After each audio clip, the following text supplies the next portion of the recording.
Hello and welcome back. And if you are new here, I'm David McThomas. I'm a session guitarist based out of the UK, and today we're going to be talking stuff from the NAMM show. For those who don't know, NAMM is probably the biggest music convention in the world. It happens in Anaheim, California every January, and it just showcases the latest and greatest in innovation in music, basically. I've always wanted to go to NAMM, but this year I've actually thought it would be neat to kind of put things together, have a look at it and just see what's new for the year. So let's get into it. I think I'm just gonna look on Anderton's because they've actually got a part of their site that just has all the new stuff, so it would just be so much easier for me. I have written some notes down about things I actually want to check out specifically, so I suppose we'll go through that when it comes. Let's have a look at some guitars. First one I've written down is the Fender Standard Series. Okay, this caused a bit of a stir, the new Fender Strat, or the new Standard Series, I should say, because there's tellies as well. But basically, I think they're not being made in Mexico or USA. It's definitely not made in USA anyway, but I think it's being made in like Indonesia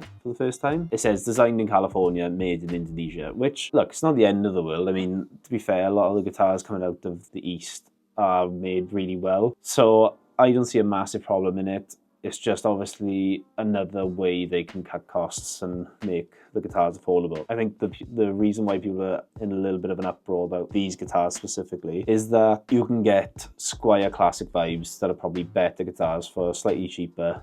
A lot of people are saying you're just paying for the name on the headstock, which is the Fender name. For £500, I suppose this would probably be a really good guitar. I mean, looking at the finish, this new Cola finish, it's pretty cool, but I wouldn't know until I get my hands on it. But I have played some classic vibes and they've been surpassed the money that they're selling them for. So I don't know, looks pretty cool. This next one is an Ibanez AS93Q MSP. It's a semi-hollow electric for £769.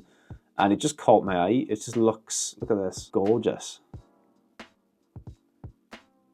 Some of those details just looks really nice. I had a semi-hollow Ibanez and it sounded incredible. I just didn't use it enough. I used it on a couple of records and a couple of gigs and I just didn't get the most out of it, so I got rid of it. They are really good.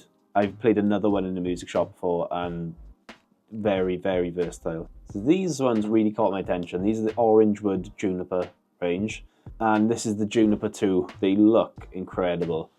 I've seen a few videos and they sound quite unique as well. Very excited about that when I saw them, and yeah, I mean, I'm looking for something that potentially could just sit with just open tunings. They look very, very nice. Then we've got the Corey Wong Music Man. It's really, really cool. I quite like the Music Man guitars because they don't quite look like anything. They are quite unique.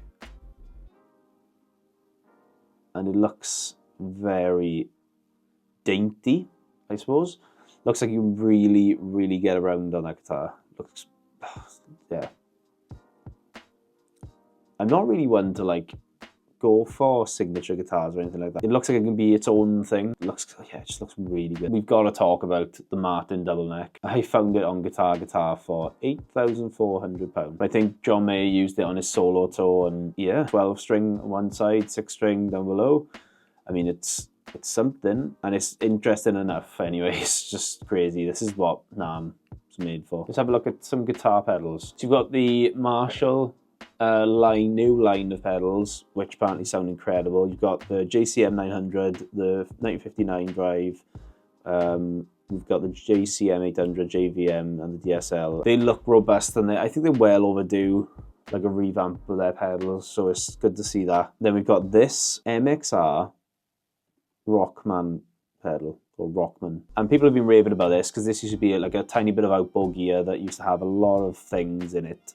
Very much 80s style stuff, and now it's in a pedal form, and I think people are losing it over it, which is good to see. Buzz and MXR as well to bring it out.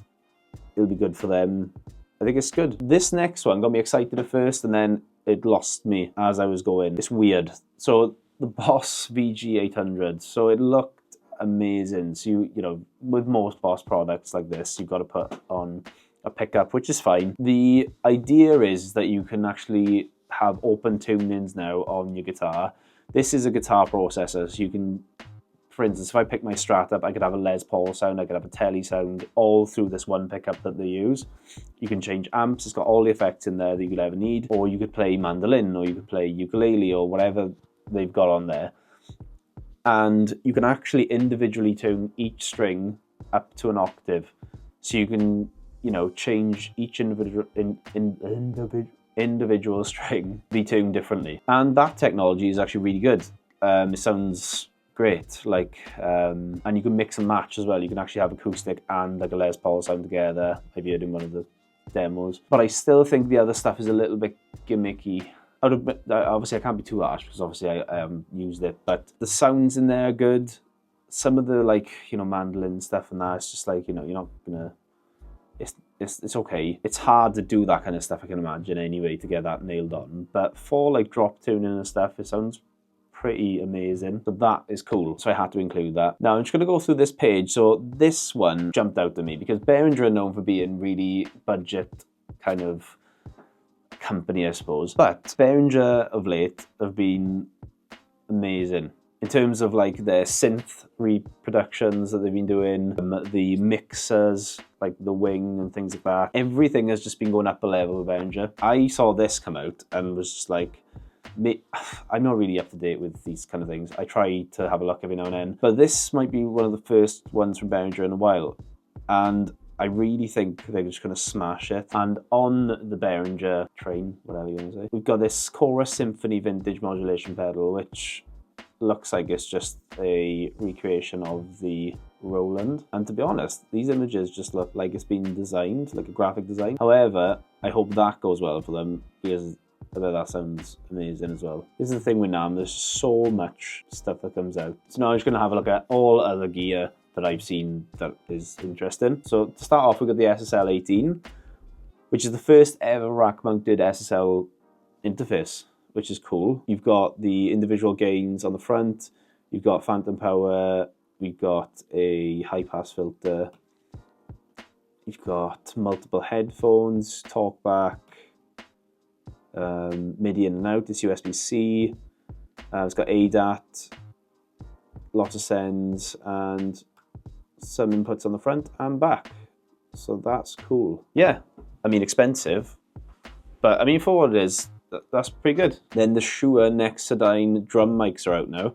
So you've got the kick drum here, but it's supposed to be the next level of microphones, the Nexodyne. So I really want to check one out for vocals, really. But yeah, cool to see that. Okay, so I saw a video of the Roland 5 Stage 88, I guess it's called.